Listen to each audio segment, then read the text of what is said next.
Asthma சளியை விரட்டும் தூதுவளை துவையல். வீட்டில் உள்ளவர்களுக்கு சளி, இருமல் போன்ற தொந்தரவுகள் இருந்தால் 4 நாட்கள் இந்த துவையலை சாப்பிட்டாலே நல்ல பயன் கிடைக்கும். ஆஸ்துமா நோயாளிகள் அடிக்கடி சாப்பிட வேண்டிய துவையல் இது. தூதுவளை துவையலின் சுவை எப்படி இருக்குமோ என்று பயப்பட தேவையில்லை. சுமாராக சமைத்தால் சுமாராகவும், நன்றாக சமைத்தால் சிறப்பாகவும் இருக்கும். இந்த துவையல் பெண்களுக்கு அதிகமாக பிடிக்கும்.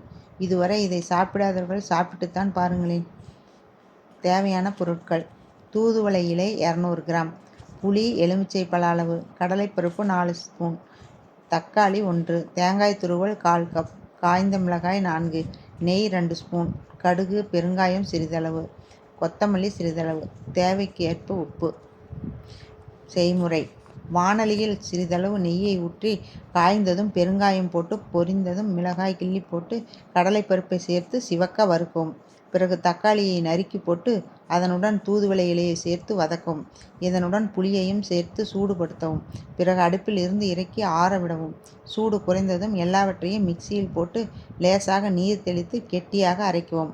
மீண்டும் வாணலியை அடுப்பில் வைத்து சிறிது நெய் சேர்த்து கடுகு சேர்த்து பொரிந்ததும் நறுக்கிய கொத்தமல்லி, கறிவேப்பிலை போட்டு வதக்கி அரைத்து வைத்த துவையலுடன் சேர்த்து தாளித்து கலக்கி பரிமாறவும்.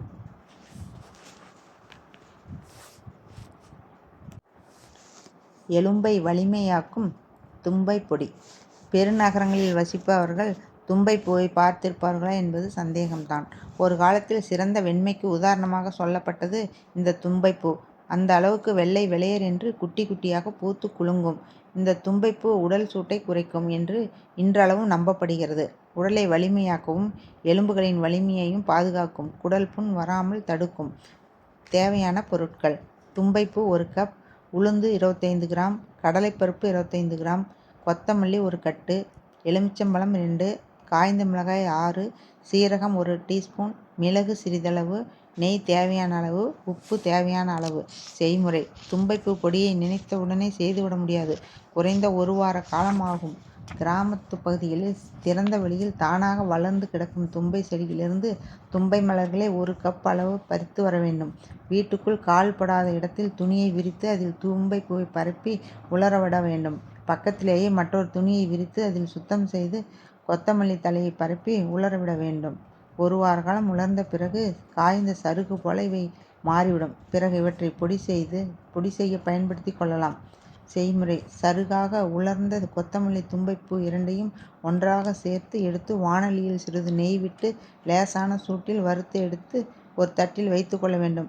பிறகு கடலைப்பருப்பு, உளுந்து, மிளகு, சீரகம், மிளகாய் ஆகியவற்றை நெய் விட்டு தனித்தனியாக வறுத்து எடுத்து ஆற விடவும். முதலில் கடலைப்பருப்பு, உளுந்து இரண்டையும் மிக்சியில் போட்டு இட்லிப்பொடி அரைப்பது போல அரைத்து கொள்ள வேண்டும். பிறகு எல்லா பொருட்களையும் போட்டு பொடியாக அரைக்க வேண்டும். இதனுடன் தேவையான அளவு உப்பு சேர்த்து கலந்து கொள்ள வேண்டும்.